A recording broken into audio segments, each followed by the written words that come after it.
My name is Brian Atkins, and there are two things you should know about me. Number one, I love Halloween.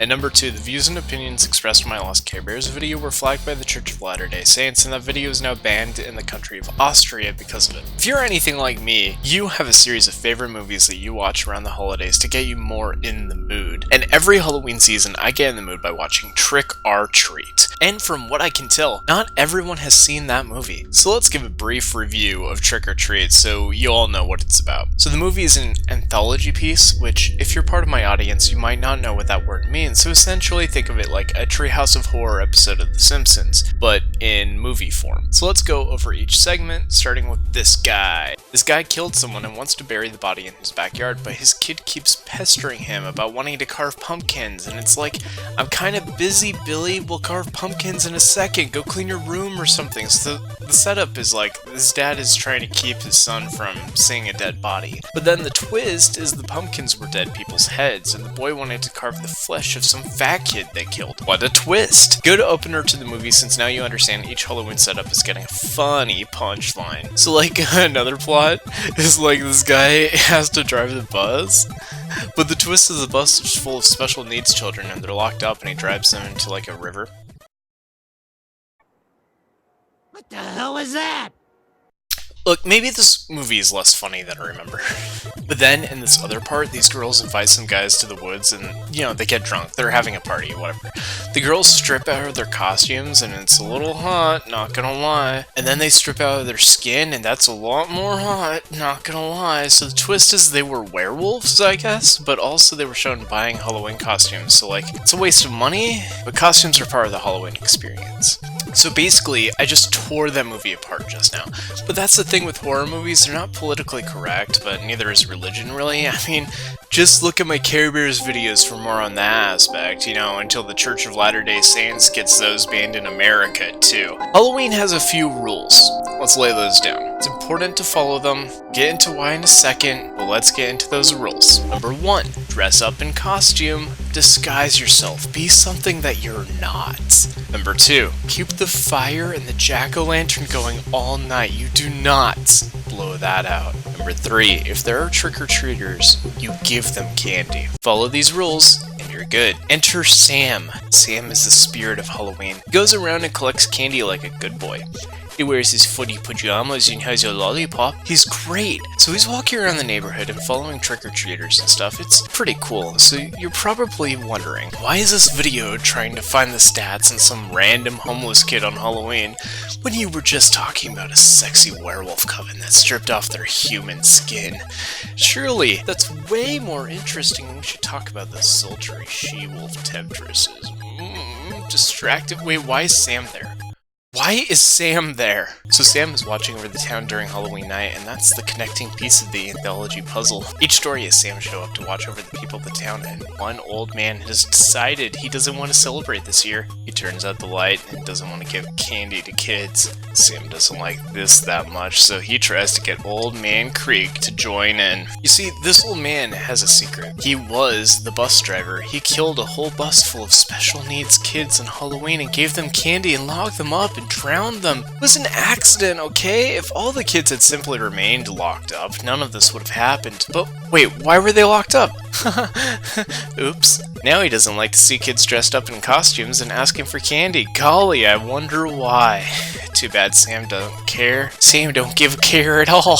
Alright, so now we're at the home invasion, so let's stop for a second and list some of his feats. According to the Villains Wiki, Sam has clairvoyance in regards to touching pumpkins. He also has pyrokinesis in regards to lighting pumpkins. Just say he has pumpkin powers. Okay, he's Halloween. He has control of pumpkin things. He could summon 1,000,000 jack-o'-lanterns in someone's porch just to mess with them. He has so many pumpkin powers. Sam has control over all pumpkins, which means he can command Steven Universe's little pumpkin puppy thing. That's fine. To talk about how strong is Sam, we have to talk about situational strength, or what I like to call the Aquaman problem. Aquaman is incredibly strong in the water when he's surrounded by fish, so he could probably use his powers. On land, he's kind of weak until later when people start trying to overcompensate for that, which we'll ignore because it doesn't really support my point. Look, on Halloween, Sam is incredibly strong, but you throw that kid into the middle of July, he's not going to be able to do much. Hey, we're in Spooktober, so this kid's got the edge. Speaking of the edge, his candy is sharp enough to slice skin faster than you could say Magic Bullet Blender. He carries a candy bar with a razor blade in case he loses that lollipop, and I mean, look, the kid's got a whole candy bucket, so presumably he's got more Twix up his sleeve. Do you get it? Like Twix the candy bar? Anyway.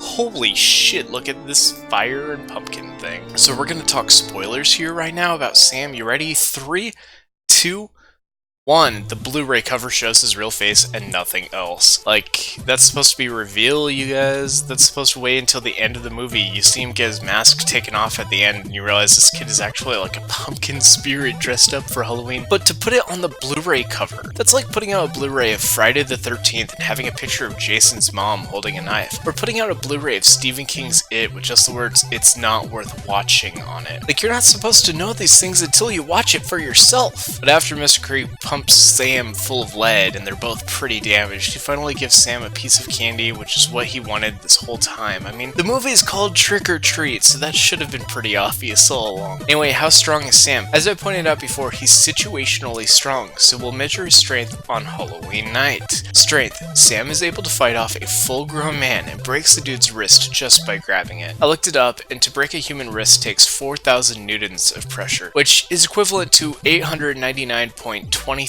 pounds or 407.88 kilograms. That's pretty strong, based on his short size, especially since he's basically a 7-year-old kid. Look, you have to put it at max level 10. I mean, if you see a cockroach move a car, are you going to say the cockroach is strong, or are you going to compare it to a giant who can lift it with ease? Come on now. Intelligence. Sam is treated as a child throughout the film, and it's hard to gauge his intelligence when it comes to things because he's a mute. He only knows 2 things: Halloween, and that I made a K-Rares video that got banned in Austria. 3, okay? Speed. Sam has short-range teleportation along with the ability to carve and light pumpkins instantaneously. This is implied to be him moving fast instead of just casting magic. But much like other Halloween things, it's really hard to say for sure what's happening, and in a way, that just makes it scarier. Well, I don't believe he has full access to the Speed Force like the Flash does. I think his high speed and ability to write all over the walls and ceilings still warrants a solid 7. Or, you know, maybe he's just had a lot of detention and he's good at writing on the chalkboard like Bart Simpson. Endurance. Dude gets hit by a shotgun 3 times and is only slightly inconvenienced when he loses his hand. But he wants his Halloween candy, so he keeps going. I want to say 10 here. I don't think he could be killed, only injured, and I'd like to see you name any other child who survives a shotgun blast to the face. Legal disclaimer. Please do not shoot children in the face with shotguns. I'm not going to be held responsible for that. Rank. So this one's kind of weird. In the Krampus movie, there's a deleted scene where the main kid is trying to make amends with his cousin, so he pulls out his Halloween candy and Sam's lollipop is in the bag. This is supposed to be a nod to the fact that the 2 movies are in the same universe, which is likely a big holiday-themed cinematic universe. On this note, Sam is therefore treated to be of equal rank in the world to the Krampus itself, and if Michael Daughtry makes a Valentine's movie, then presumably Cupid would be the same rank. What other movies did this guy direct anyway?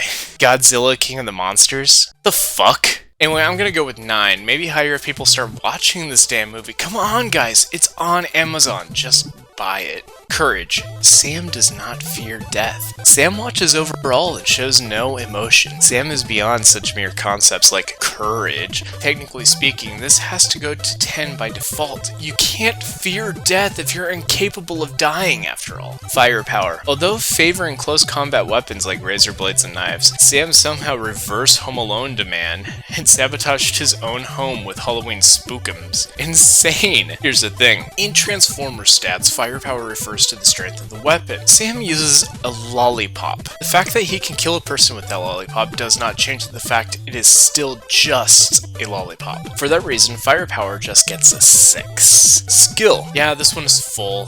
Sam doesn't give up until the old man finally gives him candy. That's rule 3, damn it. Sam also seems to have telekinesis, as evidenced by opening and closing the door at the end. In addition, his highly specialized strength would allow him to do things like open the pickle jar on the first try. His control over all Halloween mythology, allows him to control pumpkins, candy, razor blades. Also, real quick, there's this book, God of the Razor, which is about this literal nightmare monster that appears when you cut yourself with a special, very sharp razor blade. If Sam could control razor blades, he could probably control the God of the Razor himself. Oh, and before we go, Sam straight up murders you if you break Rule 2.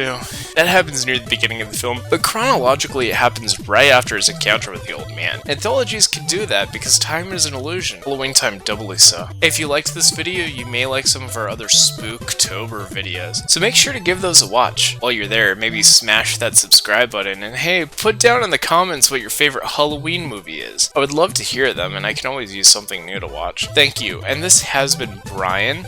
If the Church of Latter-day Saints really thinks my Care Bears videos are too offensive, they're not going to like my next videos. See you next time.